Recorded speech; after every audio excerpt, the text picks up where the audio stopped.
It is granted only to the heart that abounds with integrity, trust, generosity, and love, to realize true prosperity. The heart that is not possessed of these qualities cannot know prosperity, for prosperity, like happiness, is not an outward possession, but an inward realization. The greedy man may become a millionaire, but he will always be wretched, and mean, and poor, and will even consider himself outwardly poor, so long as there is a man in the world who is richer than himself, whilst the upright, the open-handed and loving will realize a full and rich prosperity, even though their outward possessions may be small. He is poor who is dissatisfied, he is rich who is contented with what he has, and he is richer who is generous with what he has. When we contemplate the fact that the universe is abounding in all good things, material as well as spiritual, and compare it with man's blind eagerness to secure a few gold coins or a few acres of dirt, it is then that we realize how dark and ignorant selfishness is. It is then that we know that self-seeking is self-destruction. Nature gives all, without reservation, and loses nothing. Man, grasping all, loses everything. If you would realize true prosperity, do not settle down, as many have done, into the belief that if you do right, everything will go wrong. Do not allow the word competition to shake your faith in the supremacy of righteousness.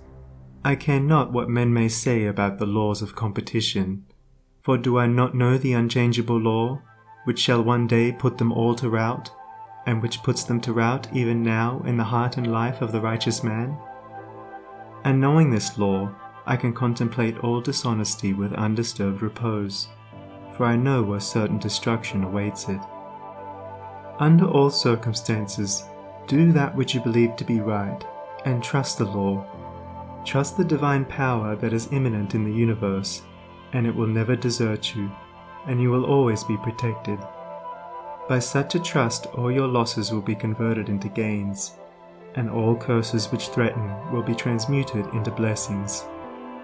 Never let go of integrity, generosity, and love, for these, coupled with energy, will lift you into the truly prosperous state.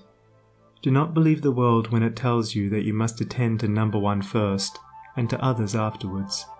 To do this is to not think of others at all, but only of one's own comforts.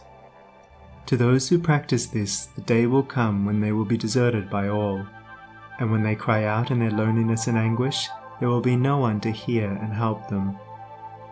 To consider oneself before all others is to cramp and warp and hinder every noble and divine impulse. Let your soul expand. Let your heart reach out to others in loving and generous warmth, and great and lasting will be your joy, and all prosperity will come to you. Those who have wandered from the highway of righteousness guard themselves against competition. Those who always pursue the right need not to trouble about such defense. This is no empty statement. There are men today who, by the power of integrity and faith, have defied all competition, and who, without swerving in the least from their methods, when competed with, have risen steadily into prosperity, whilst those who tried to undermine them have fallen back defeated. To possess those inward qualities which constitute goodness is to be armoured against all the powers of evil, and to be doubly protected in every time of trial. And to build oneself up in those qualities is to build up a success which cannot be shaken, and to enter into a prosperity which will endure forever. The white robe of the heart invisible is stained with sin and sorrow, grief and pain, and all repentant pools and springs of prayer shall not avail to wash it white again. While in the path of ignorance I walk, the stains of error will not cease to cling. Defilements mark the crooked path of self, where anguish lurks and disappointments sting.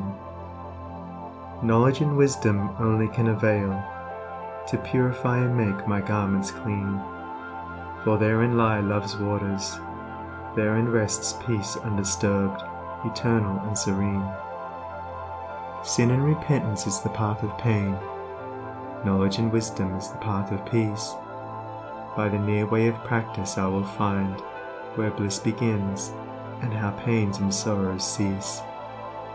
Self shall depart, and truth shall take its place.